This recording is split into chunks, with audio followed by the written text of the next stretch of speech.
Hello everyone, and welcome to the channel. Settle in, get cozy, and prepare to be moved by a tale of unwavering loyalty. If you enjoy our stories, please consider hitting that subscribe button and let us know in the comments where you're re-listening from today. Your support means the world to us. In the heart of the whispering pines, where the ancient forest breathed secrets into the wind, stood a small, unassuming cabin. Its logs, weathered by decades of sun and snow, seemed to blend seamlessly with the surrounding wilderness. Inside, a man named Elias had carved out a life of quiet solitude, his only constant companion a golden retriever named Max. Max wasn't just a pet. He was Elias's shadow, his confidant, and the living pulse in a home that otherwise knew only the rhythm of nature. Elias was a man etched by time, his face a map of wrinkles that told stories of joy, sorrow, and countless sunrises. His hands, though gnarled with age, still possessed a gentle strength, especially when they ran through Max's thick golden fur. Max, for his part, was a magnificent creature, his coat the color of setting suns, his eyes a deep, intelligent amber that mirrored the soul of his master. Their days unfolded with a comforting predictability. Elias would rise with the first hint of dawn, the smell of pine needles and damp earth filling the air. Max would be there, a soft whine of greeting, a gentle nudge of his head against Elias's hand. Together, they'd share a simple breakfast, the quiet punctuated only by the crackle of the wood stove and the occasional chirp of a morning bird. Afterwards, Elias would embark on his daily tasks, tending to his small vegetable patch, chopping firewood, or mending a fence. Max was always by his side, a silent guardian, his tail a steady pendulum of contentment. He'd lie patiently while Elias worked, occasionally nudging a tool that had fallen, or offering a reassuring lick to a hand smudged with dirt. In the afternoons, they would often walk the winding trails that crisscrossed their property, Elias moving slowly, Max trotting ahead, then circling back, always keeping his master in sight. These walks were more than exercise. They were a communion, a shared understanding of the forest's quiet majesty. Evenings were spent by the hearth, Elias reading by the flickering light of a kerosene lamp, Max nestled at his feet, his head resting on Elias's lap. The silence was never empty. It was filled with the unspoken language of love and companionship. Elias would often talk to Max, sharing thoughts and memories, and Max, with his tilted head and soft gaze, seemed to understand every word. He was the keeper of Elias's stories, the silent witness to a life lived simply but deeply. Lately, however, a subtle change had begun to weave its way into their tranquil existence. Elias's steps had grown a little heavier, his breath a little shorter. A cough, dry and persistent, had become a more frequent visitor, especially in the chill of the evening. Max, with his keen canine senses, had noticed. He would often press closer to Elias during these coughing fits, a low, worried rumble in his chest, his eyes searching his master's face with an intensity that spoke volumes. Elias would wave away Max's concern with a gentle smile, assuring him, just a bit of the old winter chill, boy. Nothing to worry about, but Max knew. He knew the subtle shift in Elias's scent, the faint tremor in his hand, the way his master sometimes lingered a moment too long before rising from his chair. The serenity of their days remained, but beneath it, a delicate thread of apprehension had begun to fray at the edges of Max's quiet world, a silent premonition of change in the still forest air. As the weeks bled into autumn, the subtle changes in Elias became undeniably clearer, even to his own denial. The persistent cough grew deeper, a rattling sound that echoed in the quiet cabin, and the lines of fatigue around his eyes deepened with each passing day. He found himself needing to rest more frequently, his once brisk steps now a more deliberate shuffle. Max, with the unerring intuition of a creature whose world revolved around its master, was a constant, worried presence. He would lie closer to Elias, his head often resting on Elias's chest, as if trying to absorb the faint tremor that ran through the old man's body. Elias, ever stoic, tried to mask his increasing weakness. He'd force a cheerful whistle as he chopped wood, though the axe blows lacked their usual vigor, and he'd pretend to be engrossed in a book, even when his eyes struggled to focus on the words. But Max wasn't fooled. He'd watch Elias with an intensity that bordered on heartbreaking, a silent plea in his amber eyes for his master to regain his former strength. One crisp morning, as the first frost painted the cabin windows with intricate patterns, Elias struggled more than usual to light the stove. His hands trembled, and a wave of dizziness washed over him, forcing him to lean against the rough-hewn counter. Max, who had been observing from his usual spot by the hearth, rose with a low growl, not of aggression, but of profound concern. He nudged Elias's hand, then licked his face with a desperate urgency. Elias managed a weak smile, patting Max's head. "It's all right, boy," he rasped, his voice a little hoarse. Just a bit of a chill, but the chill was deeper than Elias let on. He began to spend more time by the fire, wrapped in a thick wool blanket, staring into the dancing flames with a faraway look in his eyes. His appetite waned, and the familiar rhythm of their meals became strained. Max would often leave his own food untouched, nudging his bowl towards Elias, an offering of what little he could provide. The walks in the forest, once a daily ritual, grew shorter and less frequent. Elias could no longer manage the longer trails, and even a short stroll to the stream left him breathless. Max would walk slowly beside him, constantly checking on his pace, occasionally stopping to allow Elias to catch his breath. The forest, once a playground of scents and adventures, became a quiet, somber companion to their dwindling excursions. Elias knew deep down that he couldn't ignore his declining health indefinitely. The isolation, once a source of comfort, now presented a formidable challenge. Supplies were running low, and a nagging pain in his chest had grown from a nuisance to a persistent ache. He needed to go to town to see a doctor to replenish their dwindling pantry.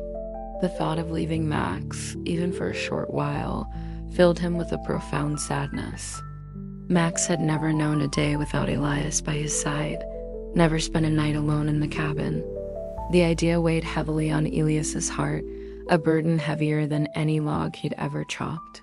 He watched Max sleeping peacefully by the fire, a picture of contented loyalty, and a pang of guilt shot through him.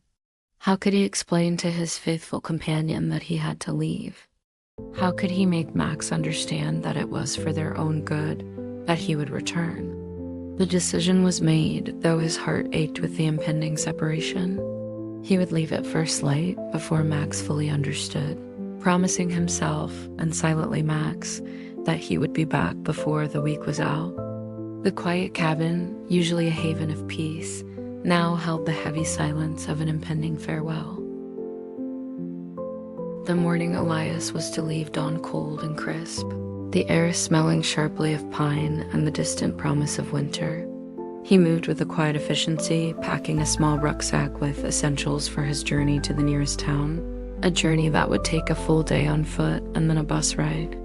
Max, sensing the unusual stir, was alert, his head cocked, watching Elias's every move with an anxious curiosity. Elias now pulling Max into a tight embrace, burying his face in the dog's warm fur. "I have to go, boy," he whispered, his voice thick with emotion, "just for a little while. To get supplies, to see a doctor. But I'll be back. You wait for me, all right? Be a good boy. Guard the cabin." He stroked Max's head, feeling the soft thrum of the dog's purr-like rumble against his chest. He tried to project a confidence he didn't entirely feel, a forced cheerfulness in his voice. He pointed to the food bin, filled to the brim, and to the water bucket, freshly drawn from the well. "Plenty of food, plenty of water. You'll be fine." Max whined softly, his eyes searching Elias's face as if trying to decipher the true meaning behind the words. He licked Elias's hand, a gesture of both comfort and confusion. Elias placed his old worn wool hat on Max's head for a moment, making a small game of it, trying to lighten the heavy atmosphere. Max shook it off, but stayed close, his body pressed against Elias's leg. As Elias shouldered his pack and opened the cabin door, the cold morning air rushed in, carrying with it the scent of impending separation. He took one last look around the familiar, comforting space, then stepped onto the porch. Max followed, standing at the threshold, watching. Elias turned, stooping to give Max one final, long scratch behind the ears. "I'll be back, Max," he repeated, his voice firm, a promise made not just to the dog, but to himself. "Before the week is out?" Then, with a heavy heart, Elias turned and began his slow descent down the winding, snow-dusted path that led into the dense forest. Max stood frozen, watching his master's retreating figure. The familiar rhythm of Elias's footsteps, usually a comforting presence, slowly faded, swallowed by the vast silence of the woods. Max took a tentative step forward, a soft whimper escaping his throat. But Elias was already too far, a mere speck against the towering pines. The last Elias saw was Max, a golden sentinel, standing perfectly still on the porch, a silent monument of loyalty against the backdrop of the lonely cabin. As Elias disappeared from view, Max remained, his gaze fixed on the spot where the last of his master's footsteps had vanished. A profound quiet descended upon the cabin, a silence heavier and more absolute than any Max had ever known. The world, which had always revolved around Elias's presence, now felt vast and strangely empty. Max didn't move for a long time, simply stood there, a statue of expectation, waiting for the familiar sound of his master's return. The first few hours after Elias's departure were a blur of restless expectation for Max. He didn't quite understand the finality of Elias turning down the path. To Max, Elias often went out, sometimes for long stretches, but he always returned.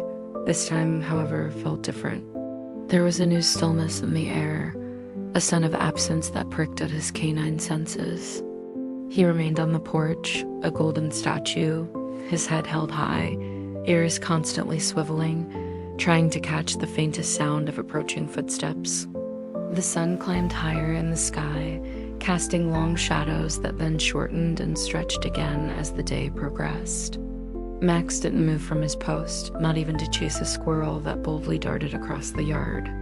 His entire being was focused on that single winding path etched into the forest floor where Elias had last been seen. He remembered Elias's words, "I'll be back." "You wait for me," and wait he would. The afternoon wore on, a slow, agonizing crawl.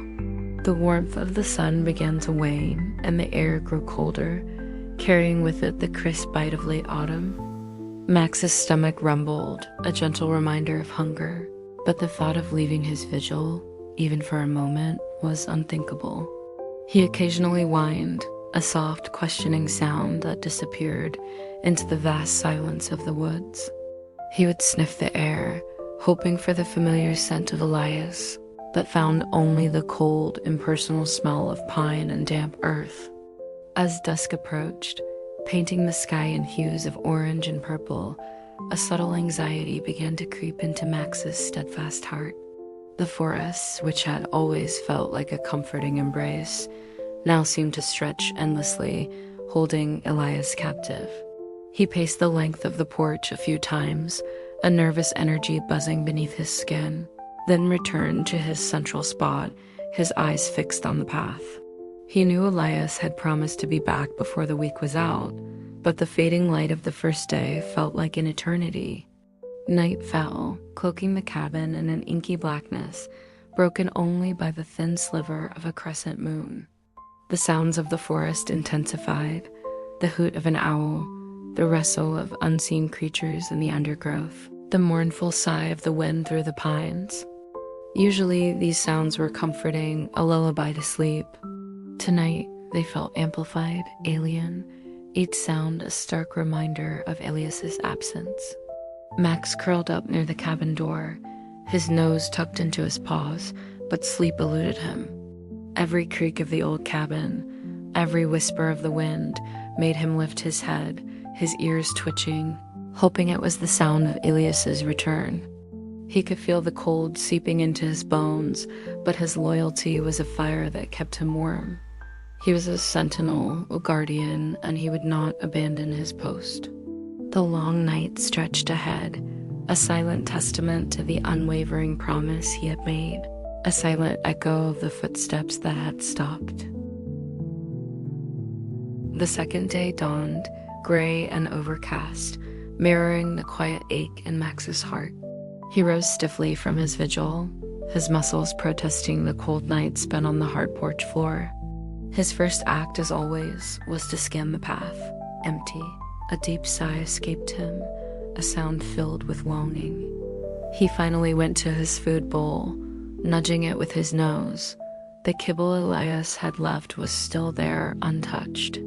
He took a few hesitant bites, his hunger a dull throb compared to the sharp pang of Elias's absence.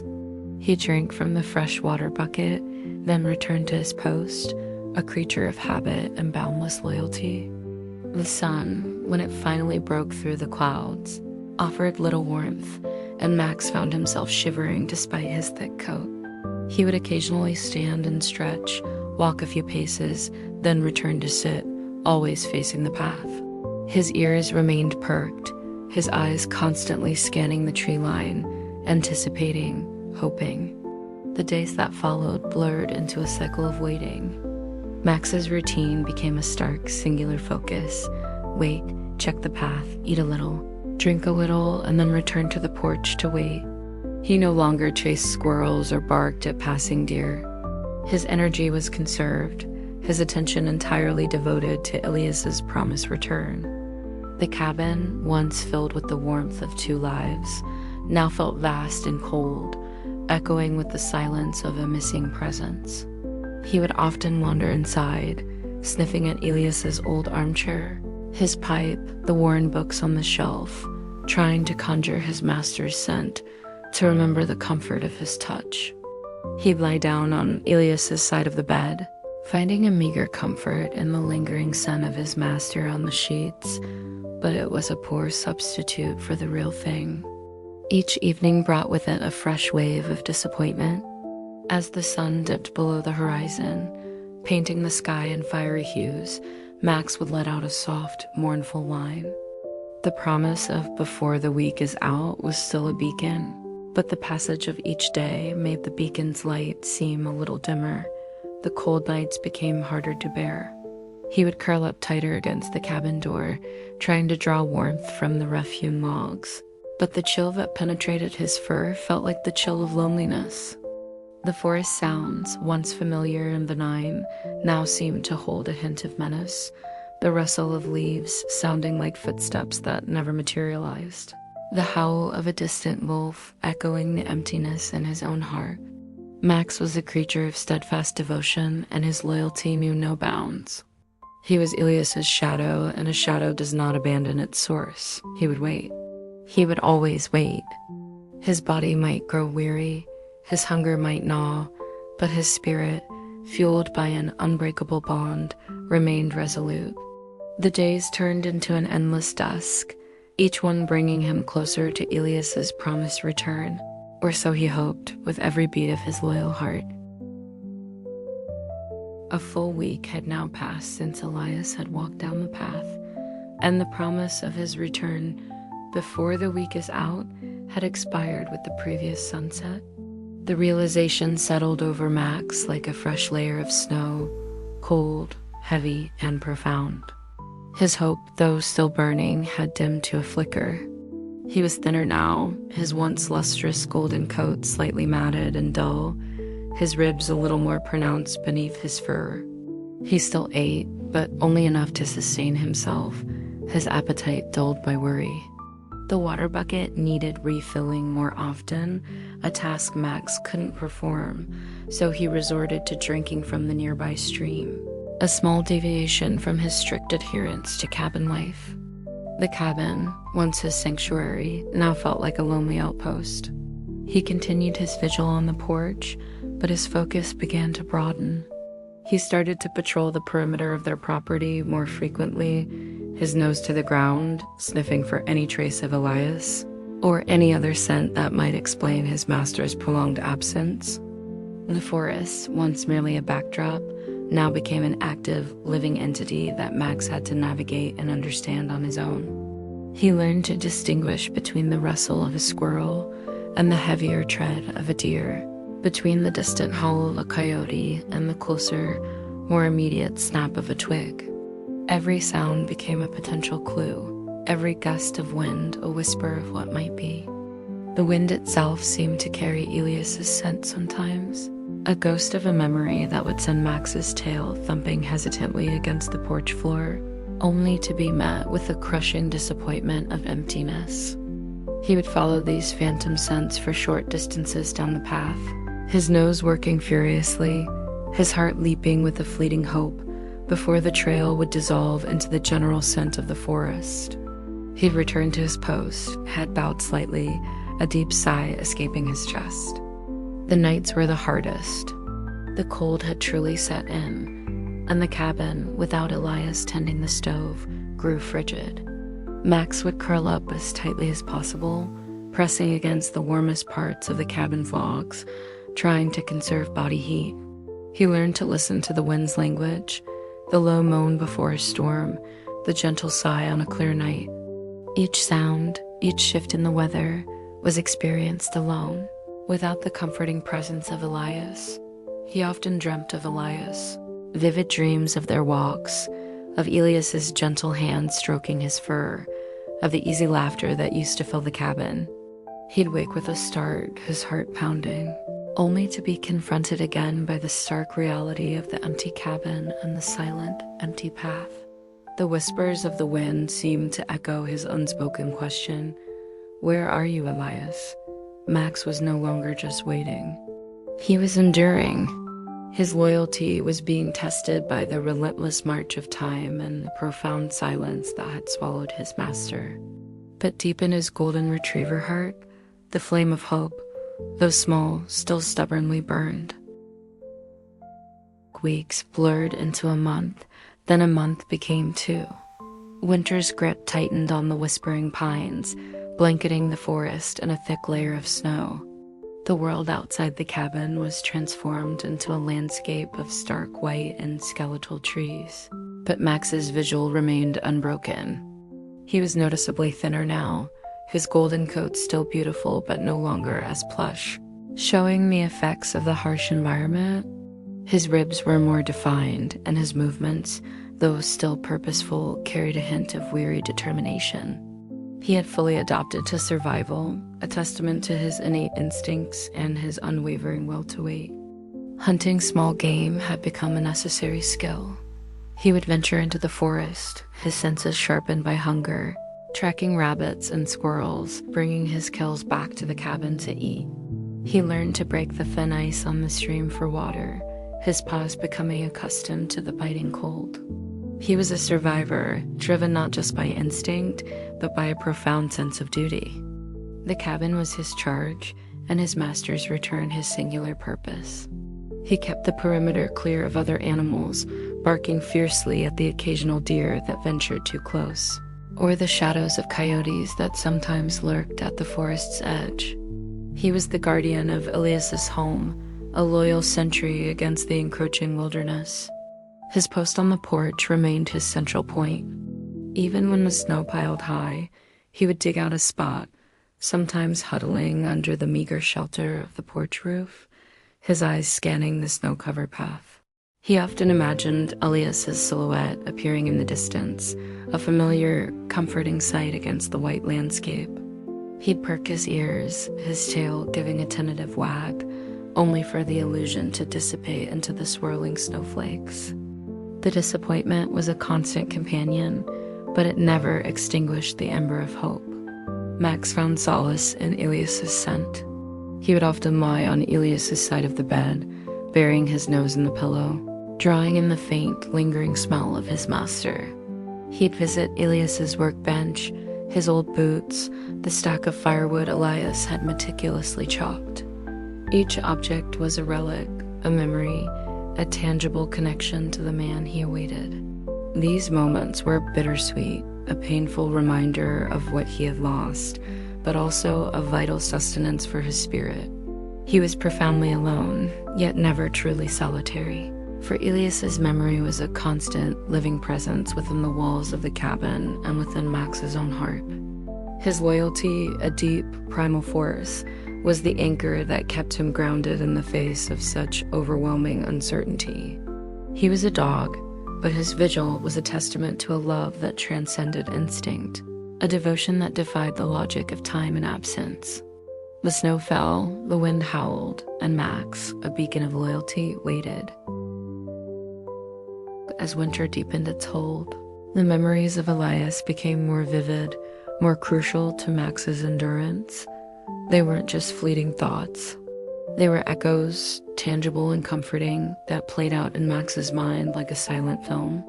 He'd often find himself in Elias's favorite spots, the old moss-covered log by the stream where they used to sit, the clearing where Elias would watch the deer, the sturdy pine tree where Elias had carved their initials years ago. Max would lie down in these places, his nose pressed to the ground, trying to find a lingering scent, a ghost of his master's presence.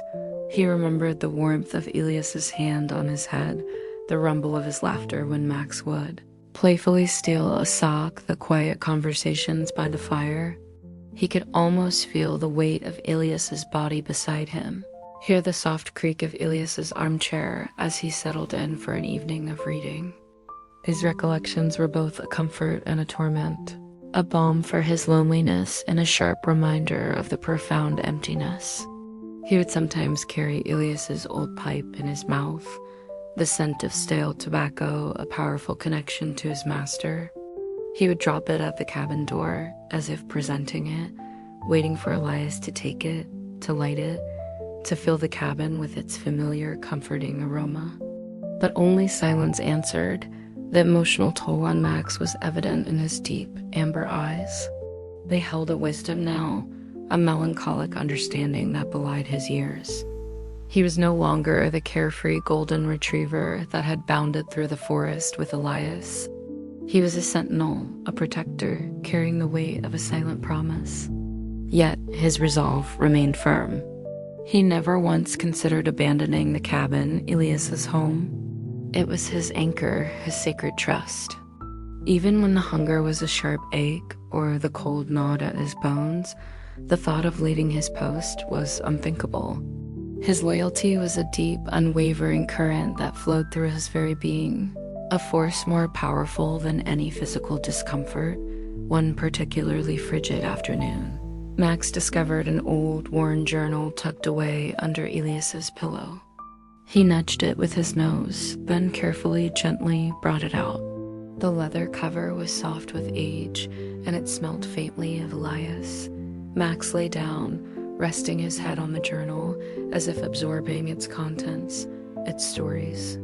He couldn't read the faded script, of course, but the object itself was a vessel of Elias's thoughts, a tangible piece of his master's mind. It was a profound connection, a shared secret in the quiet solitude of the cabin. The echoes of the past were not just memories. They were the very fabric of Max's present. They fueled his vigil, sustained his hope, and reinforced his unbreakable bond with Elias. Every sunrise brought a new day of waiting. Every sunset a quiet prayer for Elias's return. The forest watched, silent and unyielding, as Max, a testament to enduring love, held fast to the echoes of a life now paused, waiting for the footsteps to resume. As the depths of winter settled, bringing with it heavier snowfalls and bitter winds, a new element entered Max's isolated world, the shadow of a stranger. It was late afternoon, the sky already bruised with the promise of early dusk, when Max, from his customary perch on the porch, caught a distant movement on the winding path. A human figure, bundled in heavy winter gear, was slowly making their way through the deepening snow. Max stiffened, a low growl rumbling deep in his chest. He hadn't seen another human near the cabin since Elias left, and his protective instincts flared. The stranger was a man, broad-shouldered, with a kind, weathered face under a fur-lined hat. This was Arthur, a park ranger who occasionally checked on the remote cabins in the area, a routine part of his winter patrol.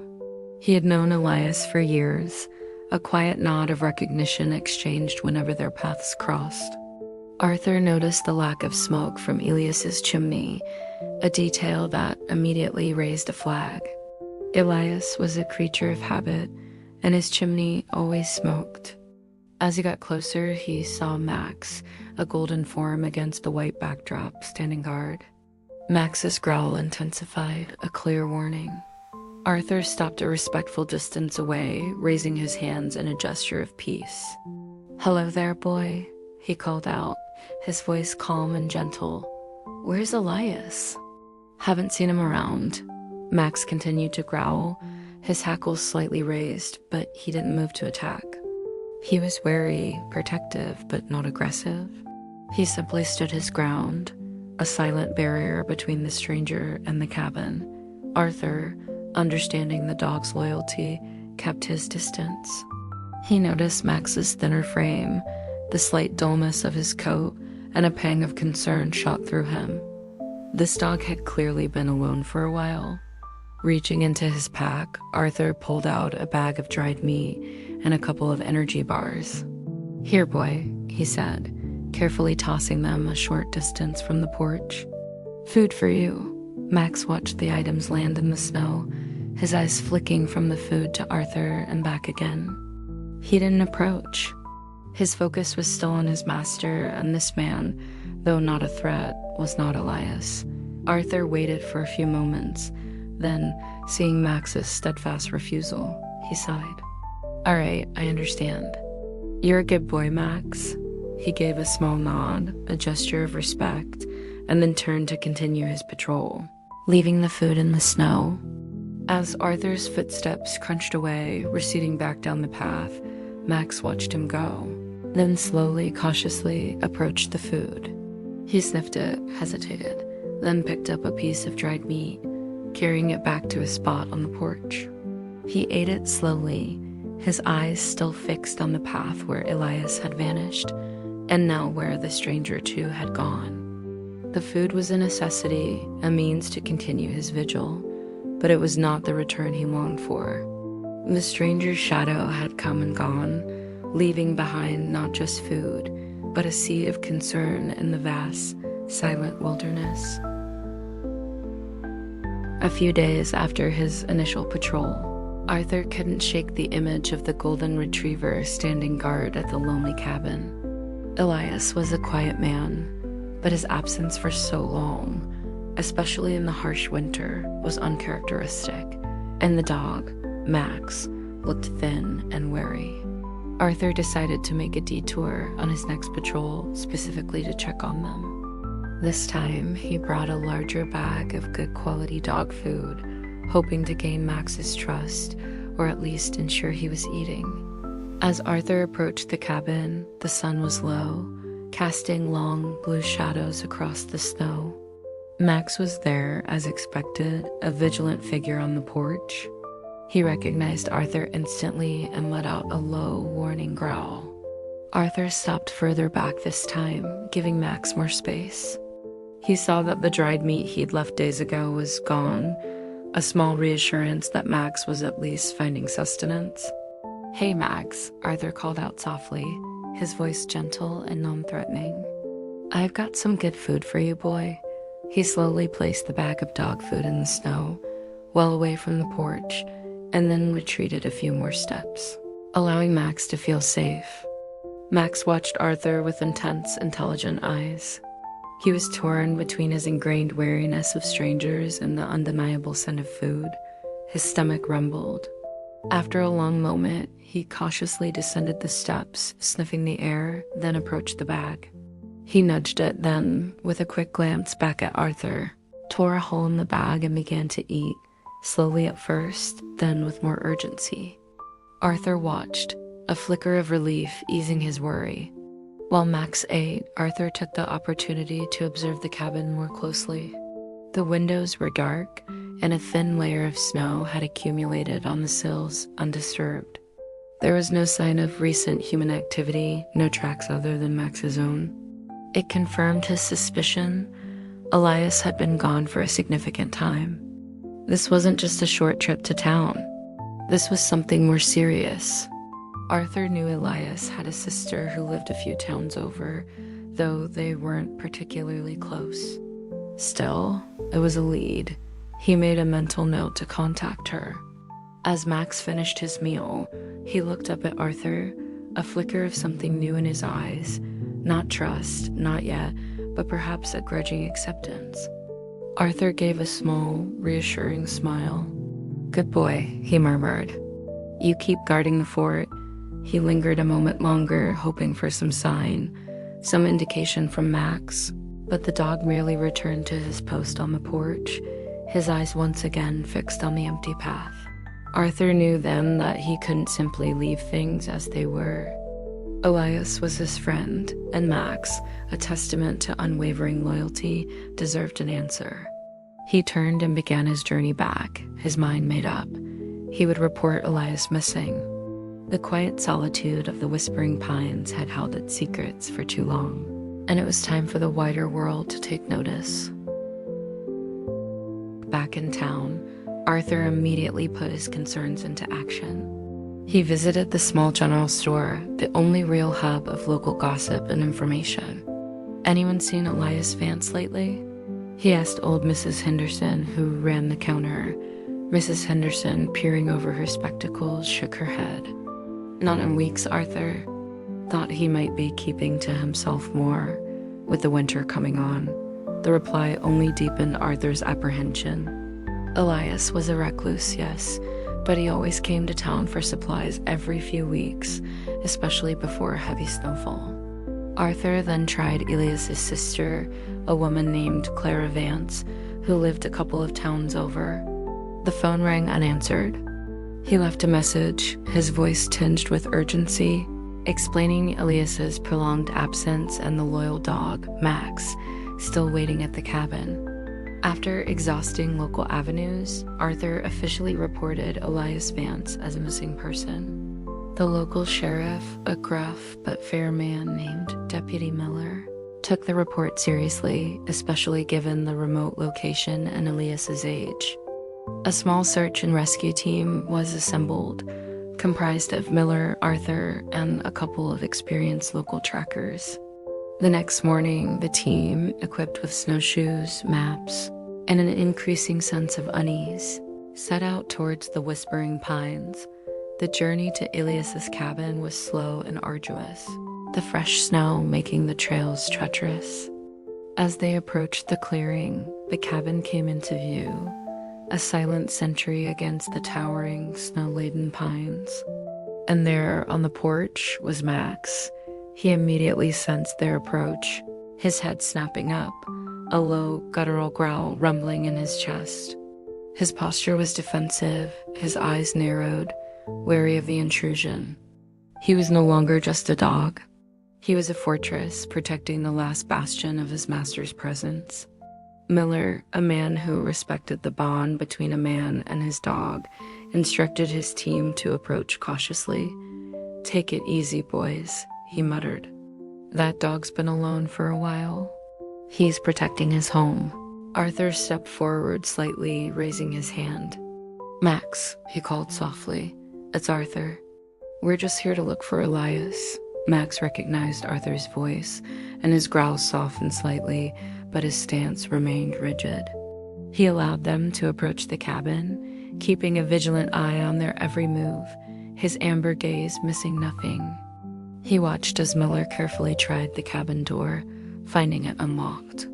The team entered, leaving Max on the porch, a silent observer to their invasion. Max circled the porch, his nose sniffing at their boot prints, his ears straining to hear the sounds from inside. He understood, in his canine way, that these people were looking for Elias, but he also sensed a new, heavy atmosphere, a solemnity that had not been present before.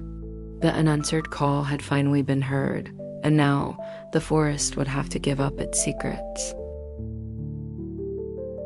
The cabin, once a haven of quiet solitude, was now a hub of cautious activity. Deputy Miller and his team moved methodically, searching for any clues to Elias's whereabouts. Inside, the cabin was cold, the fire long dead in the stove. A thin layer of dust covered the surfaces, undisturbed for weeks. Elias's few personal belongings were still in place, his old fishing rod leaning against the wall, a half-finished book on his bedside table, a worn blanket draped over his armchair. Everything pointed to a man who had left intending to return. Max remained on the porch, a silent, watchful presence. He didn't try to enter the cabin, as if sensing that his place was outside, guarding the perimeter. He observed the humans with a mix of suspicion and a faint, flickering hope. Every time a searcher stepped out, Max's eyes would fix on their face, searching for a sign, a change in their expression that might indicate Elias was with them, or that they had found a definitive answer. He watched their movements, the way they studied the ground, the hushed conversations they had. He didn't understand their words, but he understood the gravity in their tones, the grim set of their jaws. Arthur occasionally offered Max some of the dog food he'd brought, placing it within easy reach. Max would eat it, always keeping an eye on the cabin, never letting his guard down. He tolerated Arthur's presence more than the others, recognizing the kindness in his eyes and the gentle cadence of his voice. He seemed to sense that Arthur, unlike the others, had a genuine concern for both him and Elias. The search team began to fan out from the cabin, exploring the immediate surroundings. They examined the path Elias had taken, looking for any signs of a struggle, a fall, or anything out of place. The heavy snow made tracking difficult, but their experienced eyes scanned for broken branches, displaced stones, or any anomaly in the pristine white landscape. Max watched them disappear into the trees, his head turning, tracking their progress by sound and scent. He knew these woods intimately, every hidden hollow, every winding deer trail. He longed to join them, to lead them, but his loyalty chained him to the cabin, the last place he had seen Elias. The hours passed, marked by the slow descent of the winter sun. The air grew colder, and the searchers returned, one by one, their faces etched with disappointment. They had found nothing. No definitive tracks, no signs of a camp, no discarded items. The forest had swallowed Elias whole, leaving behind only the faithful dog and the silent, empty cabin. Deputy Miller looked grim. "It's getting dark," he announced, his voice low. "We'll have to call off the active search for today. We'll be back tomorrow, Max," he added, looking at the golden retriever, who sat stoically on the porch, his eyes still fixed on the path, an unwavering beacon of hope in the encroaching darkness. The cabin was surrounded by the quiet hum of human concern, but Max's world remained centered on the footsteps that had stopped, and the hope that they would one day resume. The next morning, the search party returned, larger this time, bringing more equipment, including a snowmobile and additional trackers. Max was there, as always, waiting on the porch. He seemed to understand the increased activity, his posture a blend of wariness and a muted curiosity. He allowed the humans to set up a temporary base near the cabin, watching their every move, his amber eyes missing nothing. The air was thick with the scent of human activity, but still, no trace of Elias. Deputy Miller had divided the search area into grids, and teams were systematically combing the forest. Arthur joined one of the teams, his knowledge of the local terrain proving invaluable. As they ventured deeper into a less traveled section of the woods, a path Elias sometimes took when foraging for specific herbs, a tracker named Sam, a quiet man with an uncanny eye for detail, stopped abruptly. "Hold on," Sam said, pointing to a partially buried object near a thicket of pines. "Looks like something Arthur and Miller moved closer. Buried beneath a thin layer of snow, caught on a low-hanging branch, was a small, faded plaid handkerchief. Arthur recognized it instantly. Elias's, he murmured, his voice heavy. He always carried one, said it was good for wiping sap off his hands. The handkerchief, though old, still carried a faint, familiar scent, Elias's scent. Max, who had been following the distant sounds of the search, suddenly appeared at the edge of the clearing, drawn by some unseen signal. His ears perked, his nose twitching. He caught the scent of the handkerchief as Arthur held it up, and a low, mournful whine escaped his throat. He took a few hesitant steps closer, his tail giving a single tentative wag, then dropping. His eyes, filled with a raw, heartbreaking understanding, fixed on the plaid fabric. It was a subtle reaction, but to the experienced eyes of the searchers, it spoke volumes. It was not the scent of Elias himself, but a powerful echo, a tangible piece of his master. Miller looked at Max, then at Arthur. "He knows," he stated, his voice quiet. "He recognizes it." Max pressed his nose against Arthur's hand, where the handkerchief was held, inhaling deeply, as if trying to draw Elias's essence from the fabric. It was a moment of profound, unspoken communication, a bridge between human search and canine loyalty. The discovery of the handkerchief, confirmed by Max's reaction, gave the search party a renewed sense of purpose and a more defined direction. Elias had been in this part of the forest. The path was rougher here, less maintained, with a steep drop-off just beyond the thicket. A new, grim possibility began to take shape in their minds.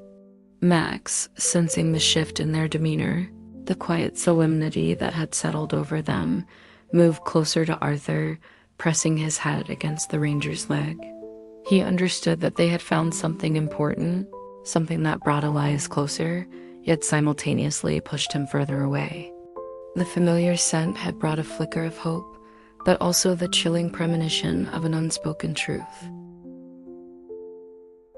The discovery of Elias's handkerchief and Max's heartbreaking reaction galvanized the search party. Their movements became more focused, their expressions more grim. The area around the thicket, where the handkerchief was found, was meticulously combed. The ground, now less covered by fresh snow, revealed faint, older tracks. Elias's boots, distinct even in their faded imprint.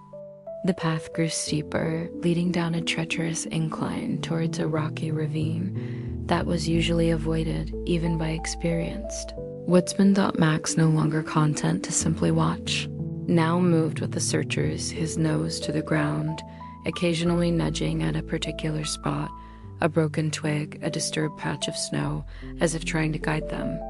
He seemed to understand their new somber purpose. His earlier wariness of the strangers had been replaced by a quiet, shared urgency. He was part of their team now, a silent, four-legged tracker driven by a loyalty that transcended language. As they descended into the ravine, the air grew colder and the shadows deepened. It was a place of quiet desolation where the trees grew sparse and the rocks were sharp and unforgiving. It was here, nestled against a large, snow-dusted boulder, that they found it. Elias's old, weathered backpack, its contents spilled out onto the snow. A worn thermos, a half-eaten sandwich turned hard with cold, and a small leather-bound journal, the same one Max had often rested his head on in the cabin. The sight of the backpack, so clearly abandoned, sent a wave of solemn understanding through the search party. Deputy Miller bent down, his face etched with sorrow, and picked up the journal. He opened it, his eyes scanning the faded script. Elias's last entry, dated weeks ago, spoke of a growing weariness, a chest pain that wouldn't abate, and a quiet acceptance of what might come. He spoke of Max, of his love for his loyal companion, and a wish for Max to find comfort and care. Arthur, his own eyes moist, looked at Max. The golden retriever stood perfectly still, his gaze fixed on the backpack, on the scattered contents. He didn't whine, didn't bark. Instead, A profound silence emanated from him, a stillness that was more eloquent than any sound. It was the silence of a heart that had finally understood. The unspoken truth, long feared, had now been laid bare. Elias had not made it to town. He had not returned to the cabin because he could not. His footsteps had stopped here in this cold, silent ravine. Far from his warm hearth and his waiting companion, Max slowly approached the backpack, sniffing each item with a heartbreaking tenderness. He rested his nose on the journal, then lifted his head, letting out a long, low moan, a sound of deep, profound grief that echoed through the desolate ravine, a lament for the master he had loved so fiercely and waited for so long. The searchers stood in respectful silence, witnessing a dog's sorrow, a testament to an unbreakable bond. The unspoken truth was out, and with it, the painful finality of Elias's last journey. The discovery in the ravine brought a grim resolution to the search. Elias Vance was gone. His body was found a short distance further, peacefully succumbed to his illness amidst the quiet solitude he had always cherished, a testament to his final journey, alone but for the wild. The news, when it reached the small community, was met with a quiet sadness. Elias was a recluse but respected, and his passing left a void, even for those who rarely saw him. For Max, the confirmation was not a spoken word, but a felt absence, an irreversible shift in the world's axis. The search party, now a recovery team, carefully brought Elias's few personal effects back to the cabin. Deputy Miller carried the journal, his expression heavy. He placed it gently on Elias's bedside table, a silent tribute. Arthur, meanwhile, approached Max, who had returned to his vigil on the porch, his body language now radiating a deep, settled sorrow. He still watched the path, but the desperate hope in his eyes had been replaced by a profound understanding. Arthur knelt beside Max, gently stroking his head. "He's gone, Max," he murmured, his voice thick with emotion. "Elias is gone." Max leaned into Arthur's touch, a soft whimper escaping him. He looked up at the cabin door, then back at Arthur, as if asking, "What now?"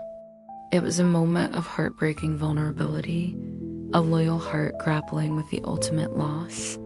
Inside the cabin, one of the searchers carefully gathered Elias's old wool hat, the one he sometimes playfully put on Max's head. He brought it outside, intending to store it away. As he emerged, Max caught sight of the hat. He stiffened, then slowly, deliberately, walked towards it. He sniffed the familiar fabric, the lingering scent of Elias, so strong it was almost a physical presence.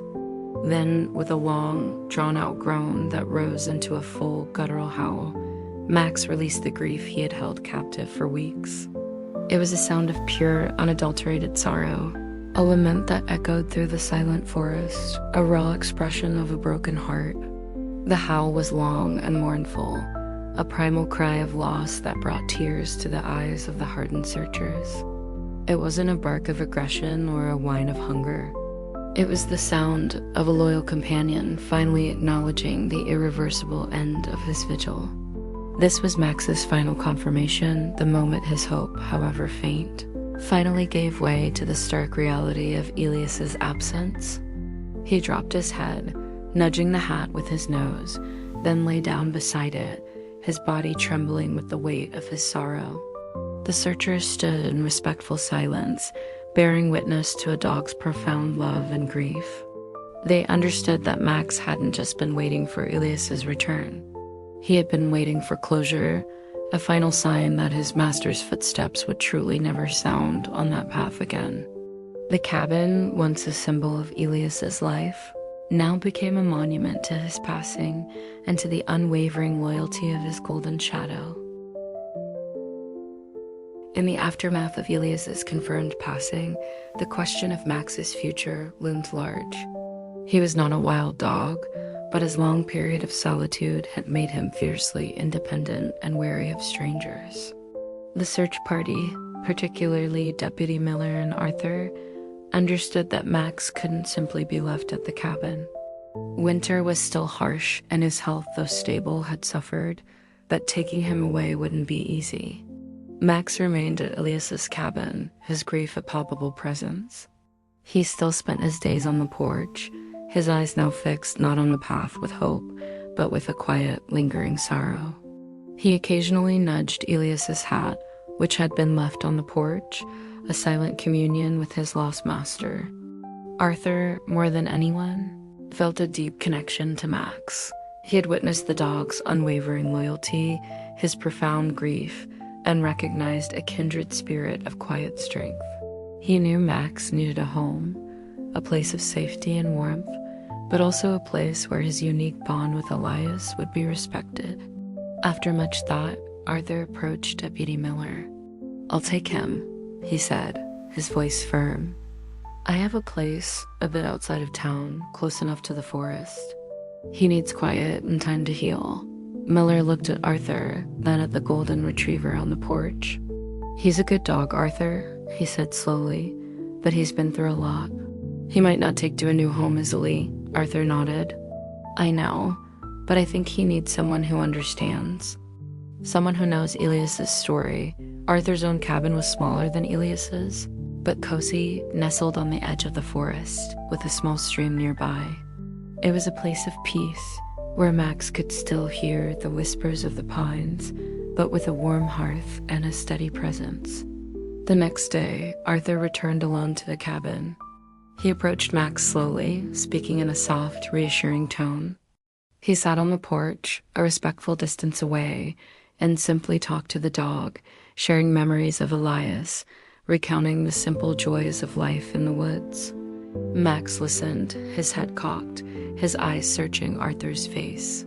He seemed to understand the kindness in Arthur's voice, the genuine empathy. Arthur brought out a bowl of fresh, warm food, something more palatable than kibble. Max ate slowly, occasionally glancing at Arthur, a hint of trust beginning to soften the edges of his grief. Arthur knew this wouldn't be a quick transition. Max's heart was still tethered to the cabin, to Elias, but he was determined to offer Max a new beginning, a chance at comfort and care. He wasn't trying to replace Elias. He was simply offering companionship, a new guardian to watch over Ilias's loyal shadow.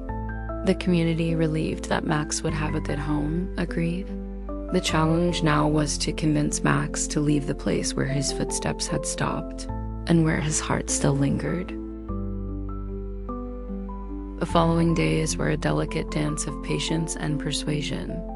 Arthur visited the cabin daily, spending hours simply sitting with Max, talking to him, offering food and quiet companionship.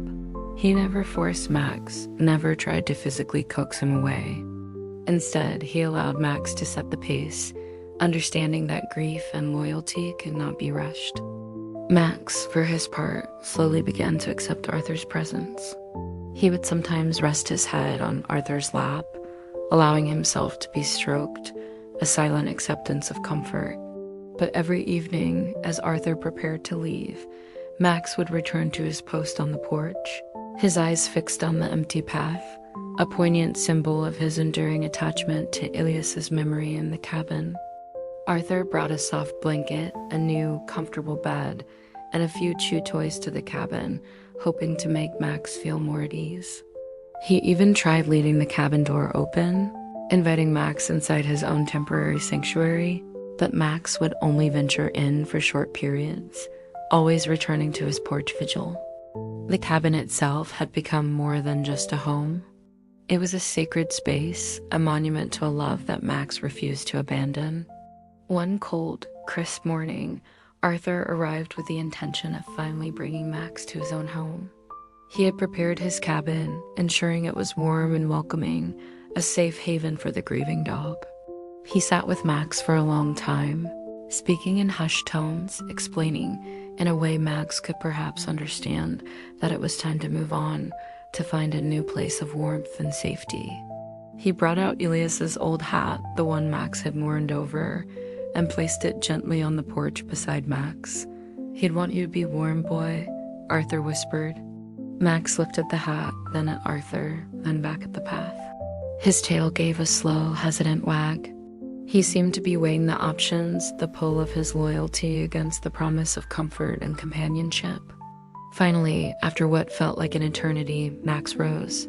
He circled the cabin once, slowly, sniffing at the logs, at the porch posts, as if taking one last inventory of the memories contained within its walls. He lingered at the threshold, his golden fur catching the morning light. Then, with a deep sigh, he turned and began to walk down the path, following Arthur. Arthur walked slowly, constantly looking back, half expecting Max to turn and run back to his post. But Max, though his steps were heavy and he looked back frequently at the receding cabin, continued to follow. His eyes, though still filled with a deep sadness, held a new nascent spark of acceptance. He was leaving the physical embodiment of his vigil, but he carried Elias's memory and his unwavering loyalty deep within his heart. The cabin, now truly empty, stood silent in the forest, a testament to a love that had drawn its final, painful breath and a loyal shadow that was finally, reluctantly moving on. Max's adjustment to Arthur's home was a slow, gradual process, a testament to the depth of his bond with Elias. Arthur's cabin was smaller, cozier, with a crackling fireplace and the comforting scent of wood smoke, but it wasn't Elias's cabin. Max explored every nook and cranny, sniffing at the unfamiliar furniture, the new smells, his senses on high alert. He found a spot by the fireplace, away from the main activity, and there he would often lie, staring out the window, his gaze distant, as if still searching for familiar footsteps on a different path. Arthur understood. He never tried to force Max into affection or to forget Elias. Instead, he gave Max space, quiet, and a steady, unwavering presence. He would speak to Max in soft tones, often recounting stories of Elias, ensuring that Max knew his old master was not forgotten.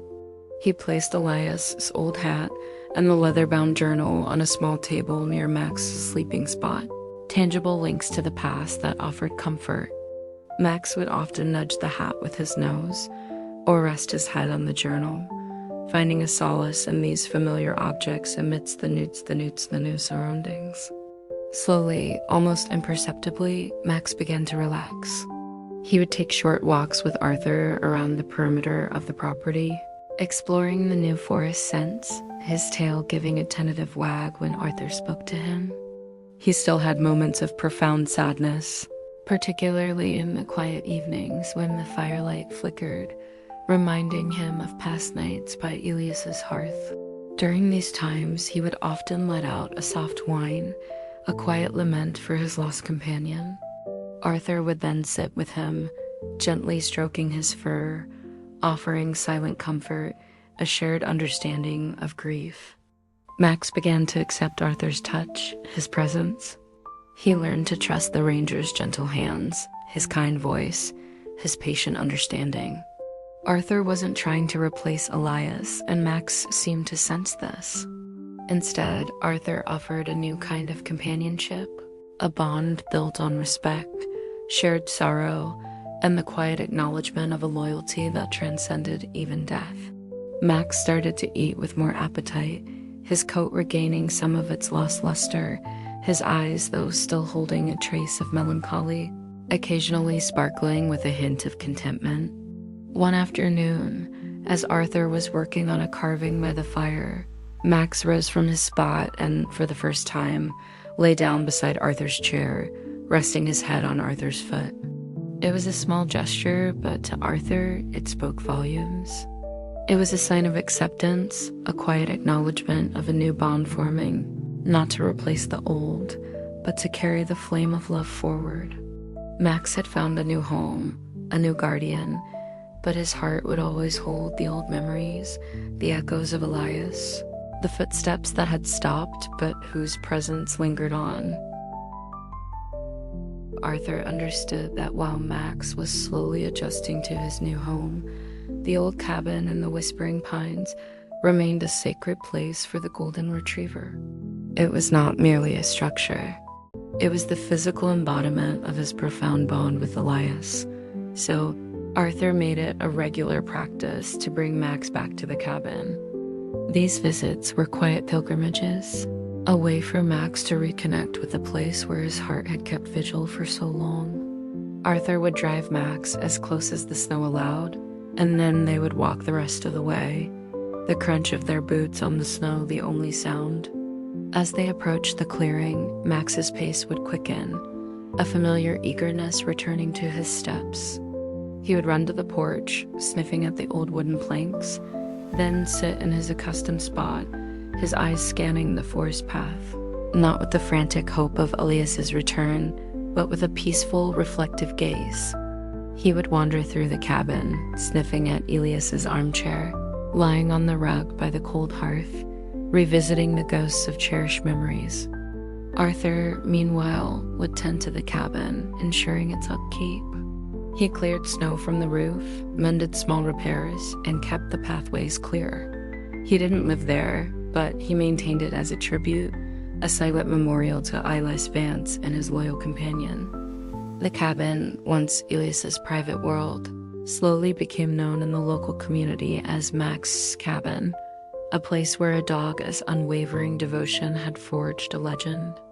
People would sometimes stop by, leaving small tokens of respect, a fresh bowl of water, a bag of dog treats, or simply standing in quiet contemplation of the story they had heard. Max, still wary of strangers, would observe them from the porch, a silent guardian of the cabin's legacy. The story of Max's vigil spread beyond the immediate community. Travelers, hikers, and even journalists, drawn by the tale of canine loyalty, would sometimes seek out the remote cabin.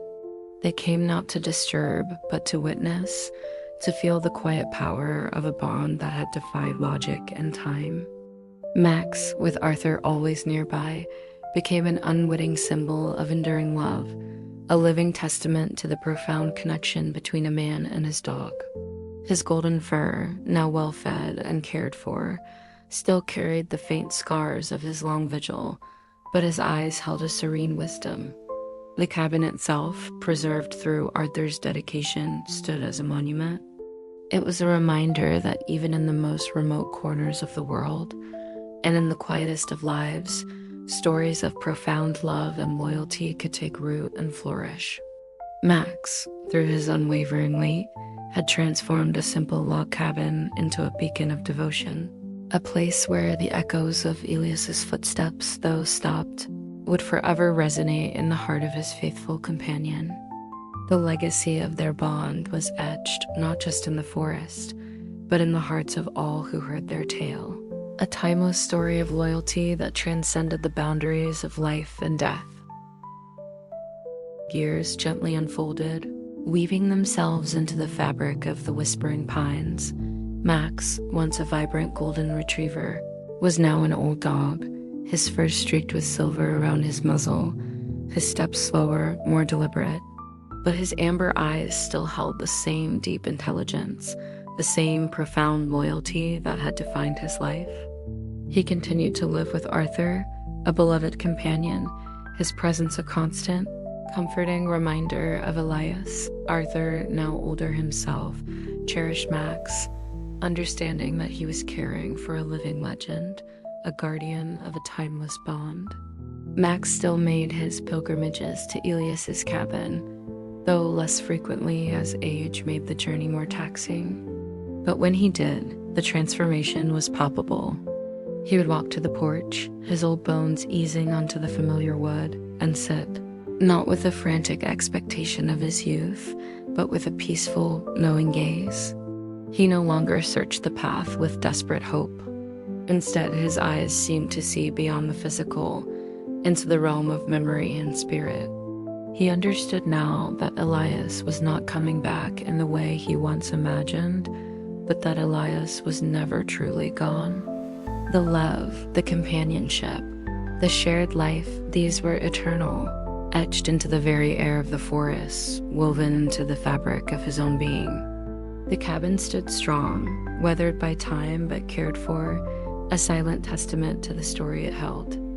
Hikers and nature enthusiasts still visited, often leaving a small stone or a flower on the porch in quiet homage to Max's vigil. The story of Elias and Max had become a local legend, a tale told around campfires and whispered on the wind, a powerful reminder of the unbreakable bond between a man and his dog. Max, in his old age, embodied this legend. He was a symbol of devotion, a living echo of a love that had defied the odds. One serene evening, as the sun dipped below the horizon, painting the sky in hues of soft orange and purple, Max lay by the fireplace in Arthur's cabin, his head resting on Arthur's lap. He let out a soft sigh, a gentle, contented sound. Arthur gently stroked his silver-dusted fur, feeling the steady beat of Max's old heart. Max closed his eyes, and a peaceful stillness settled over him. His breathing grew shallow, then quieted entirely. He passed gently, surrounded by warmth and love, his long vigil finally complete. Arthur buried Max on a small rise overlooking Elias's cabin, a place where the two loyal souls could forever be connected. Their spirits intertwined with the whispering pines.